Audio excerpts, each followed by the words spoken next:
Hello everyone, this is Lavoy Finicum, One Cowboy Stand for Freedom. This is a very important video that I'm making. I'm hoping that you can have a little bit of patience as I try to do a little bit of educating. I'm calling this part 1, Lavoy versus BLM. I'm here on my ranch and it's beautiful out here. And it's time that we do something more than just talk about freedom and about defending our Constitution. So I want to educate, I want to teach, I want to let you know what I'm personally doing to defend our Constitution. First off, I'm going to just pan here and show you what this pasture is. This is just one of my pastures on my ranch. I don't know how many acres are here, 4,000 acres in this particular pasture. In 6 years, I've never grazed this pasture off. This is the first year that I'm turning out on this pasture. And that's going to be significant, and I'll explain why. But first, I'm just going to pan and show you this pasture.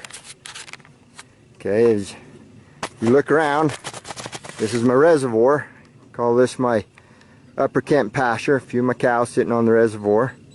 And the range goes to those tree lines, those mountains over there, and it continues to go down to those tree lines that way, looking south, goes to those tree lines there, and then from there this pasture goes to that mountain right there. My ranch also goes up on top of that mountain, but this particular pasture is just this valley here. And daughter, come back over here. And this is the best part of my ranch. This is my daughter, Catrielle. She's my second to the youngest, and she helps me with all of this with the rest of my family. But my pasture goes up that way several miles. Again, a lot of acreage here. Never have grazed this off in 6 years. If you look, see the grass? Look how thick it is. Look how green it is. And we're in late summer. And so this is my pasture here, and this is part of my ranch.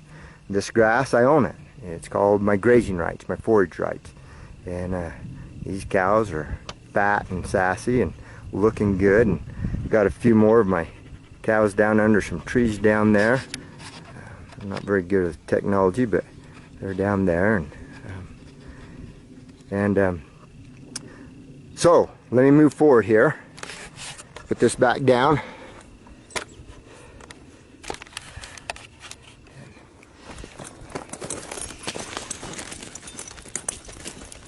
Hope you can see me. And this is my dog over here, Diamond Hill. Great cow dog. She's pregnant right now. Going to be her last litter. She's getting a little old, kind of like me. A year ago, she and I both got laid up. She got stepped on by a bull, and bull got her and broke all the bones in her back leg, and so she's never really been quite the same, but she loves being out here with me and my family and the cows. She loves it out here. I had a colt come over on top of me about the same time, and we were both feeling kind of old and broken up for a while, but it's good out here. Life's good out here.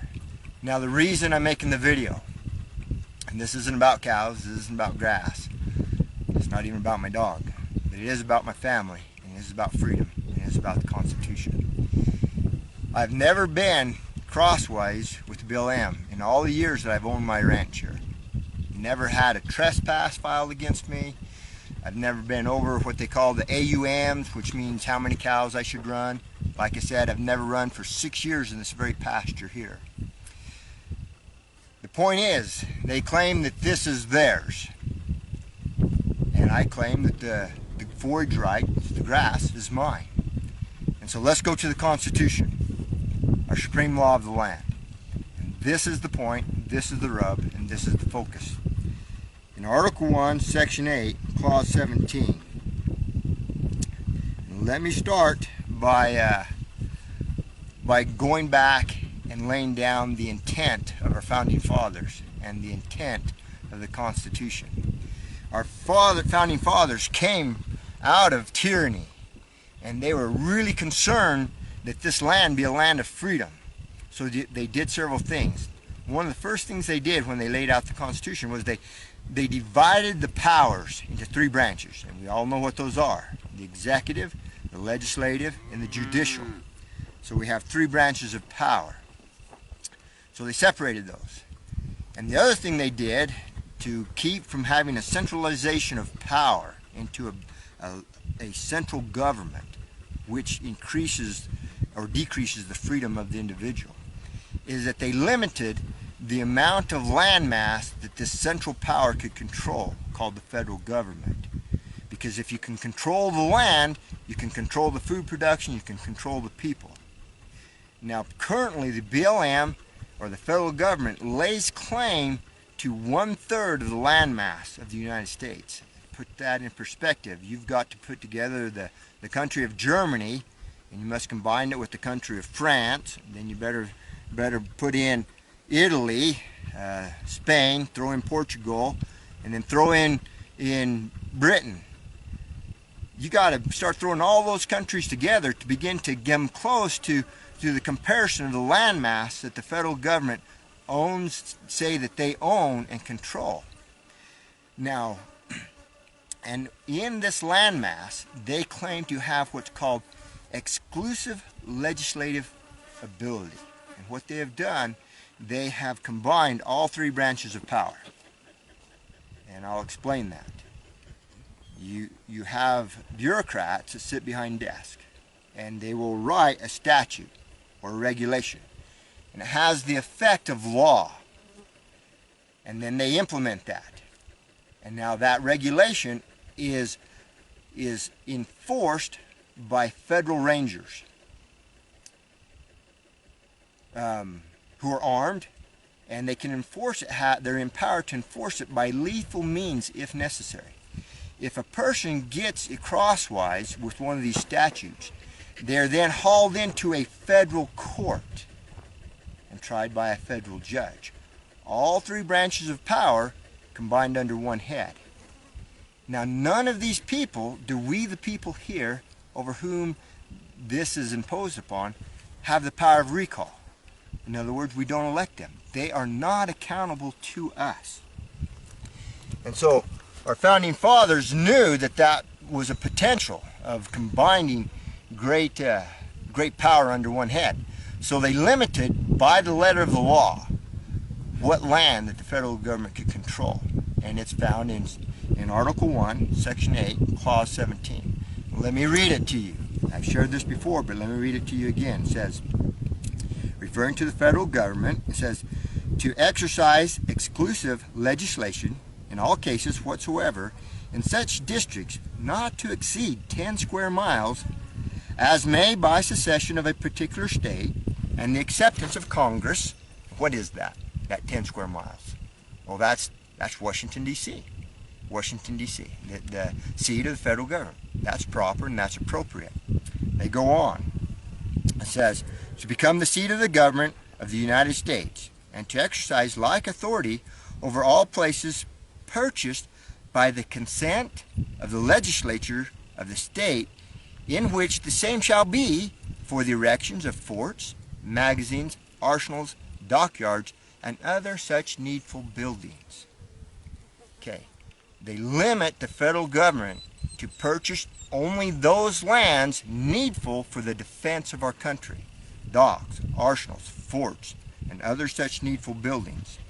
And not only that, they can't take it by eminent domain. They must ask the state legislatures if they can purchase it from them. So in this very clause here, by that very sentence there, it acknowledges that the states are the owners of the land. And what happened was that in the beginning, these states, there's one other place that the federal government can exercise control over in landmass, and that's territories, and that's appropriate. It's in the Constitution. They have that right. And so when a territory was to be admitted to the Union, they were to come in on equal footing as the original 13 colonies. And so they were not to be less than. And so at the moment, at the time of statehood, those lands were to be disposed of to the people of that state.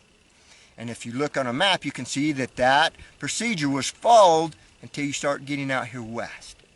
And as time lapsed, as governments are wont to do, they like to hold on to power, hold on to wealth. And so they became slower and slower at disposing this land to the people as they are supposed to do. Until, at such point, they almost quit. And then they did. And then they says, you know what? This land is ours.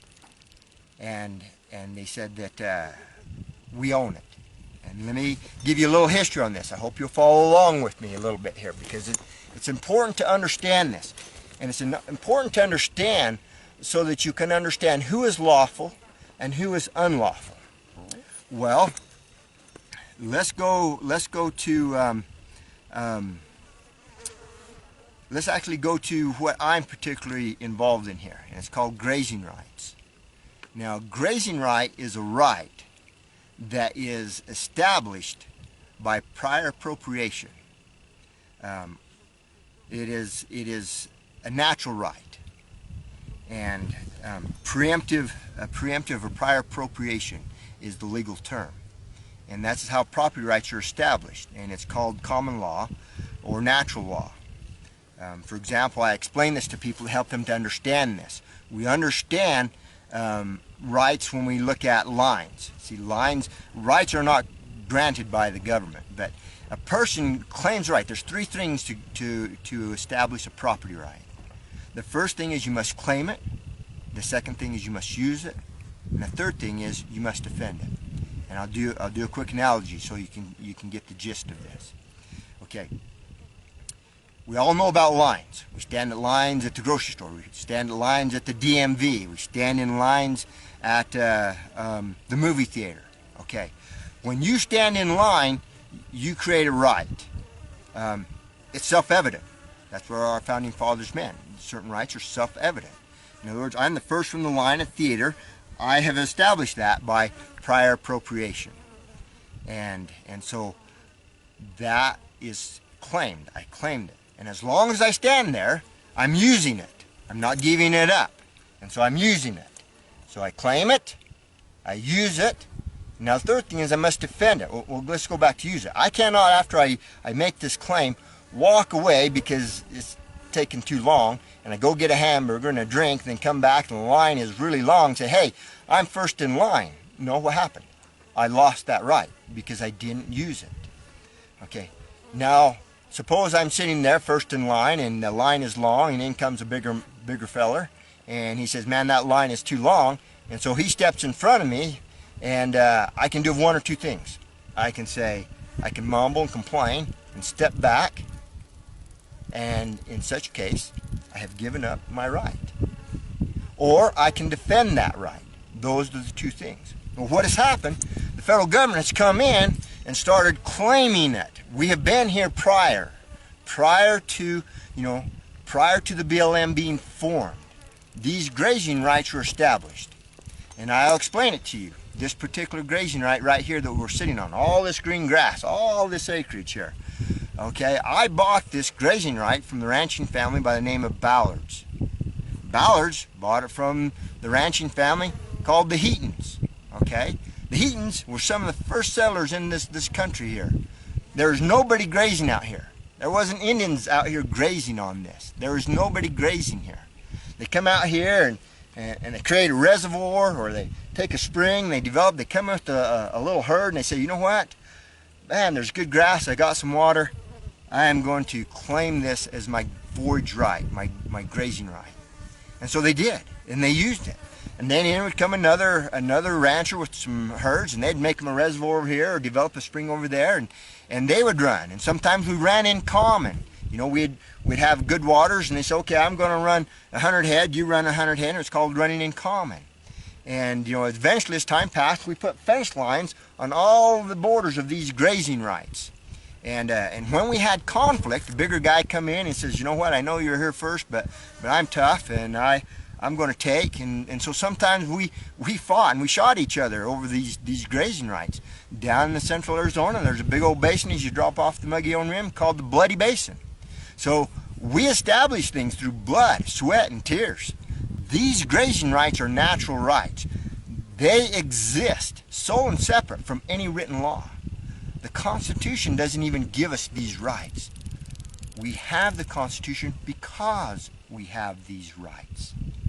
And so here we are, sitting on these grazing rights, ranching it, and along comes the BLM, 1935, 1936, around there, and they look around and they say, you know what, we now passed the Taylor Grazing Act, and all these grazing rights now belong to us. And we have exclusive legislative ability over all these grazing rights. And we will now permit you to graze on these. Here we're going to give you a permit. And we will re-examine every 10 years if we want you here. And in fact, anytime in between those 10 years, if we don't want you here, and we'll change it anytime we want, anytime we choose, through our wisdom and our prerogative. And, you know, as ranchers, we kind of got bullied. We were negligent. We were uninformed. And as they grew, and they came in very softly, very kindly, very nice to help. They didn't come in with a heavy hand. Government never does when they come to take our freedoms. It's always to help us, always to take care of us. And they come in softly. Well, that's what they did.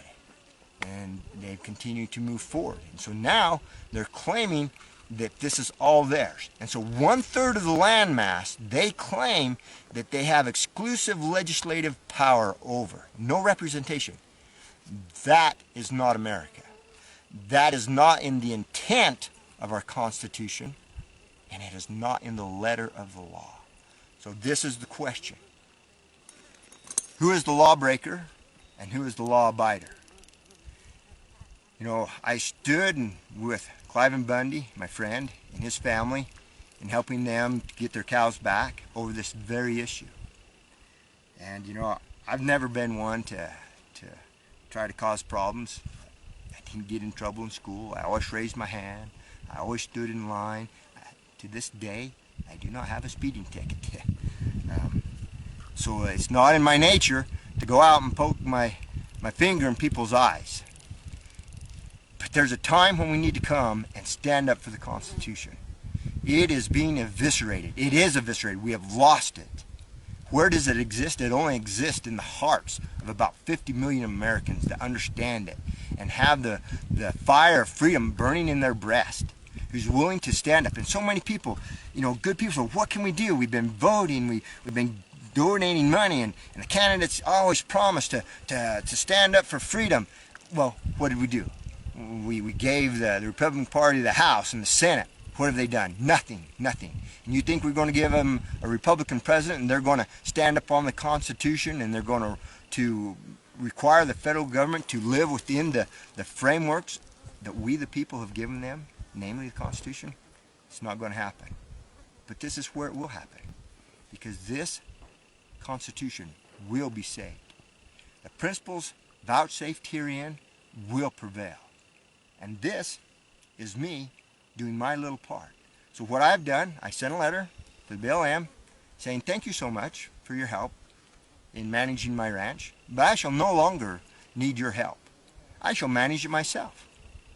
And so I will no longer pay them the mandatory fees, nor sign the mandatory terms and conditions, because they're illegal, illegitimate. It's not theirs. I didn't buy it from them.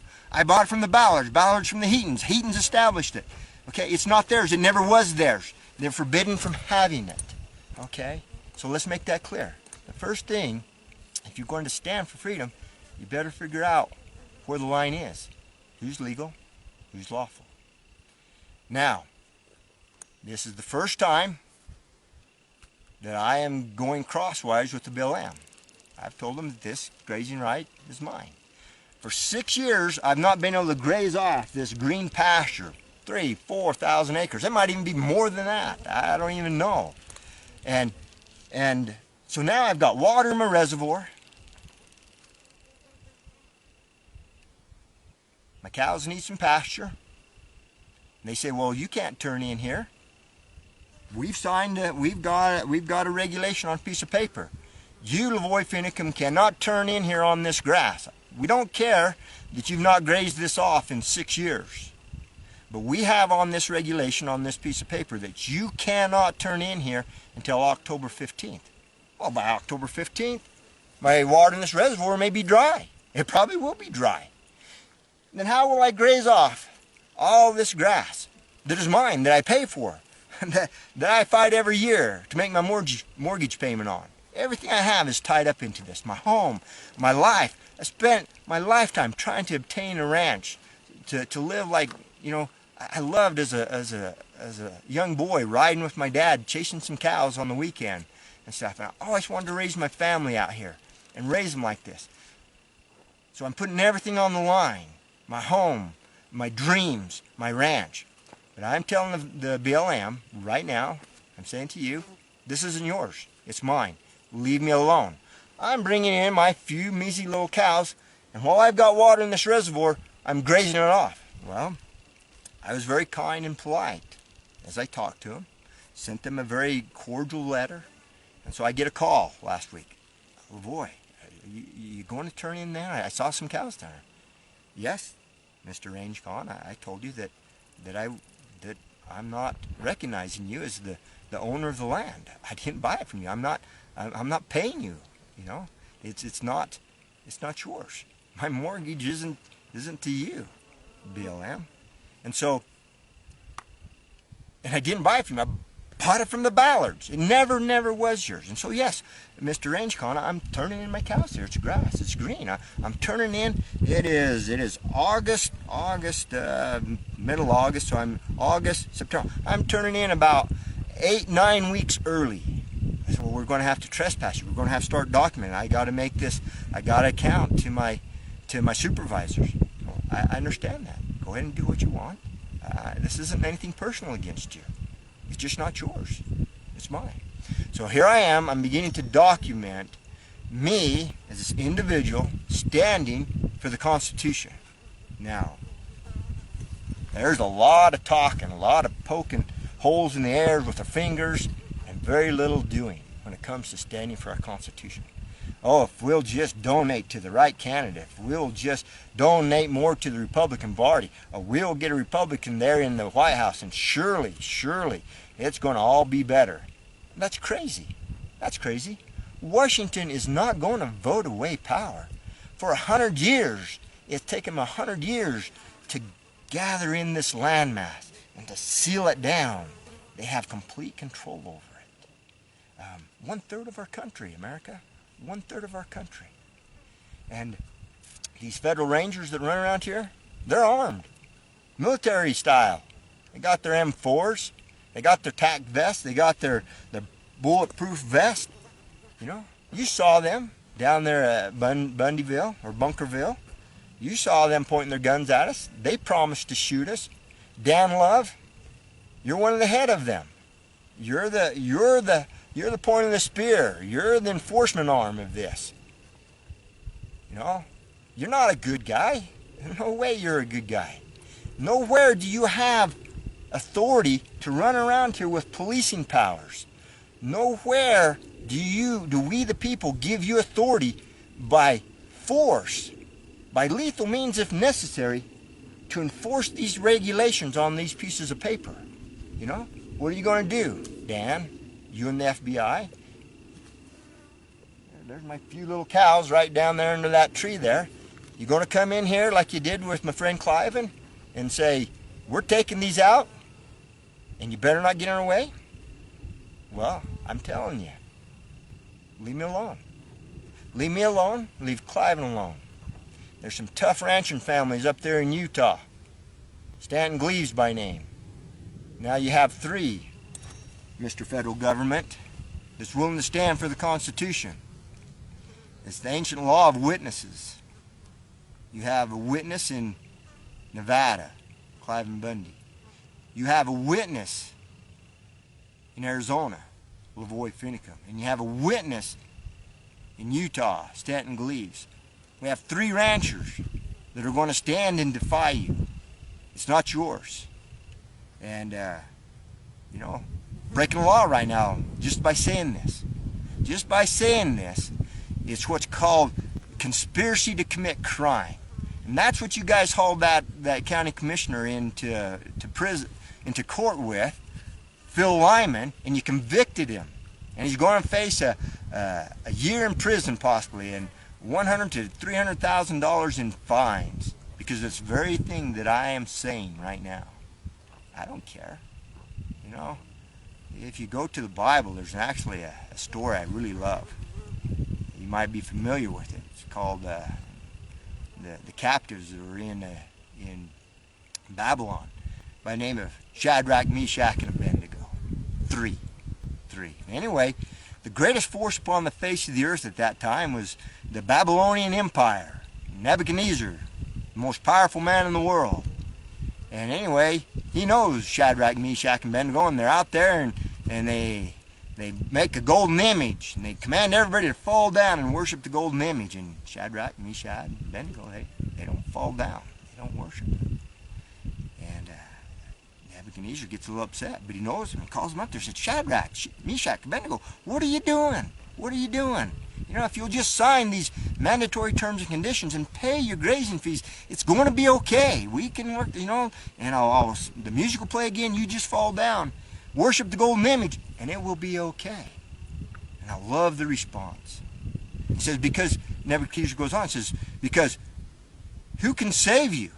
Because if you don't, I will throw you in the fiery furnace.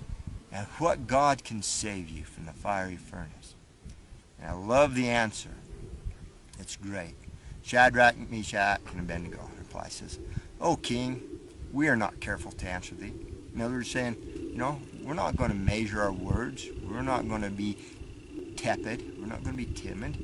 You know, they're speaking to the greatest power in the world at this time. These three captives should say, O king, we're not careful to answer thee. Our God whom we serve will deliver us. But if not, be it known unto thee, we will not sign those mandatory terms and conditions. We will not pay those grazing fees. And he will save us. And if not, so be it. But we will not bow.